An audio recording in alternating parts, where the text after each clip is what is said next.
Coming to you this day from the third floor of the Rhode Island State House, my name is Dave Barber in a segment we call Capitol Spotlight.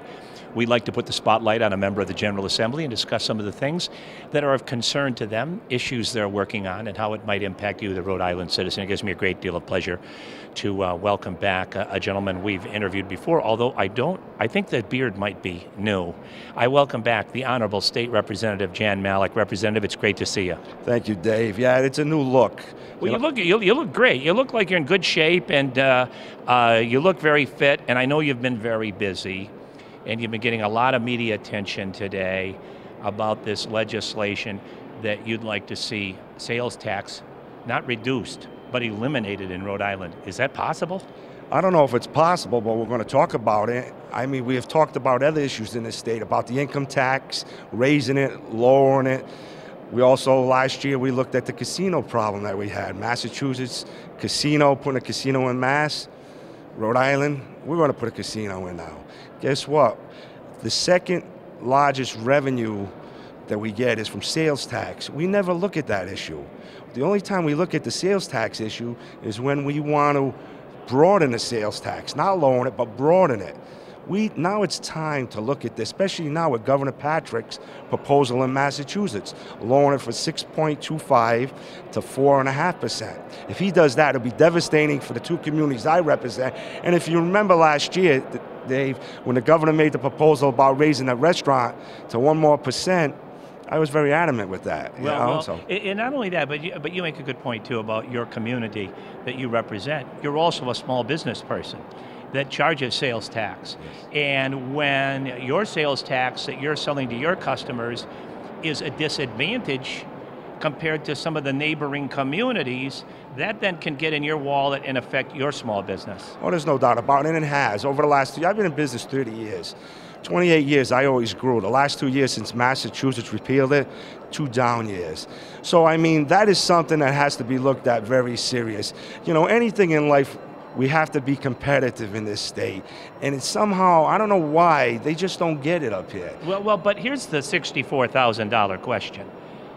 How do you make up that revenue? I mean, obviously, that's a big chunk of change that's collected every year in our sales tax.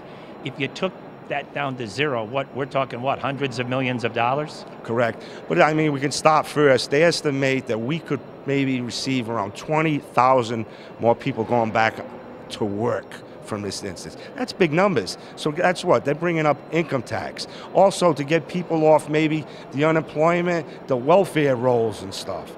I mean, all this stuff is adding on. You know, we're a group here, a body up here.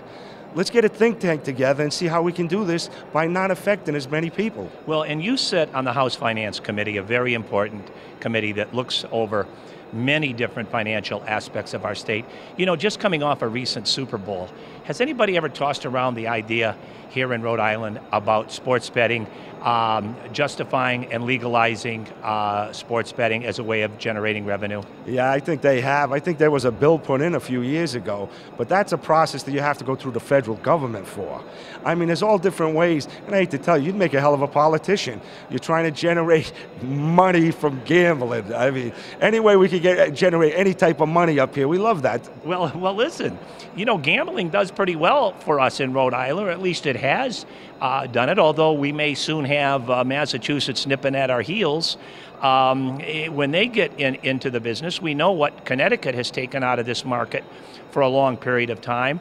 But this income tax thing, what really prompted you to pursue this? Well, it was not the income tax, sales tax, excuse me. It was a sales tax, but see what you're saying? We're seeing dollars go across the state line. People don't they estimated at $1 billion of Rhode Island revenue goes over to Massachusetts. That's a lot of dollars. Can you imagine if that stayed home here?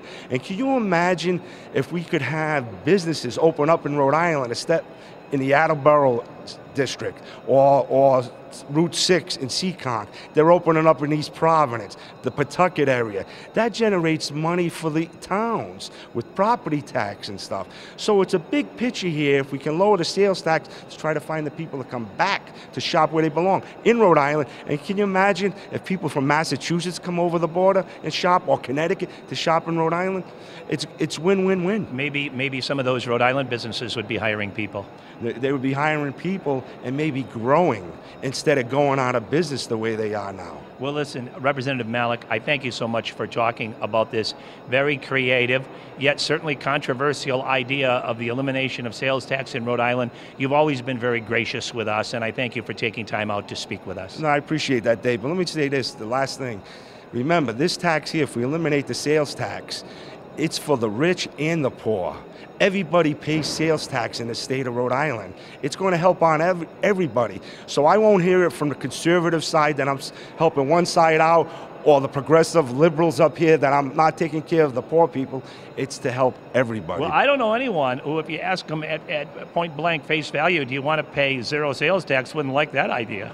Well, I think everybody enjoy it. Now we got to find a way to get it passed. Thank you so much for talking to us you. today. And of course, we couldn't do it without you. Thank you so much for tuning in. My name is Dave Barber. We call this Capital Spotlight.